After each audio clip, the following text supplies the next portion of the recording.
Flat Earth Proof 7, Down South. All other proofs aside, the differences between the globe and the flat Earth become apparent when considering distances south of the equator. After all, haven't navigators, geographers, and map makers mapped these areas? And shouldn't they have noticed this quirk by now, if the Earth is indeed flat? Well, the reality is, the rabbit hole just gets deeper from here.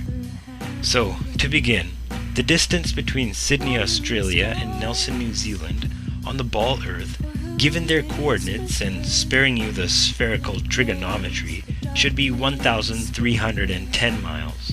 But the Australian Handbook, Almanac Shippers and Importers Directory states the measured distance as being 1,550 miles, which is a full 18% longer.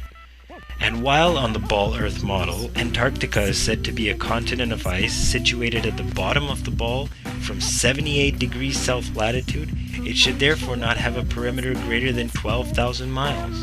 However, early explorers like Captain Cook and James Clark Ross, in attempting to circumnavigate Antarctica, took 3 to 4 years to do so, and clocked in the distance traveled at 50 to 60,000 miles. That's twice the circumference of the equator.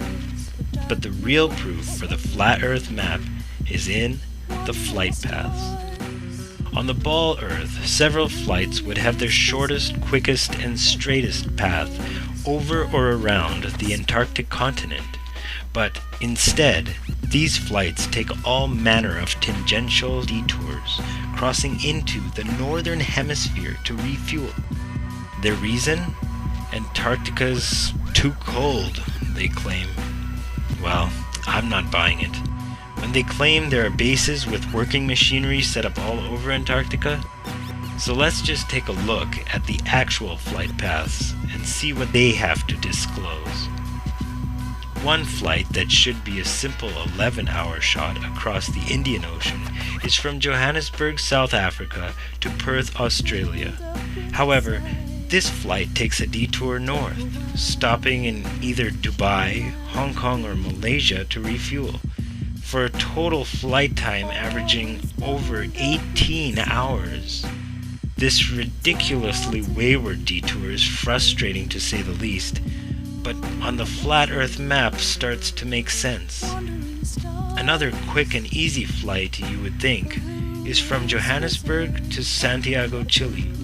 While an easy 12-hour flight below the Tropic of Capricorn is to be expected, instead, every flight crosses the equator to refuel in Senegal, all the way near the Tropic of Cancer, for a total flight time of 19 hours. Though it doesn't make sense on the globe, as you can see it fits perfectly on the flat Earth map.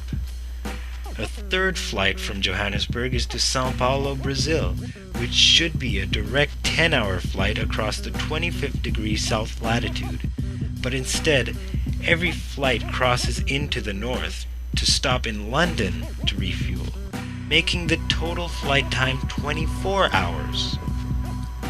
From Santiago, Chile to Sydney, Australia, a straight 15-hour flight across the South Pacific is expected, despite refueling options in either New Zealand or any island in the South Pacific. The flight stops all the way at Los Angeles to refuel before continuing south to its destination. As already stated, these detours make no sense on the globe, but are explained and work perfectly well on the flat Earth map, having the North Pole at the center. So investigate the subject for yourself and ask questions.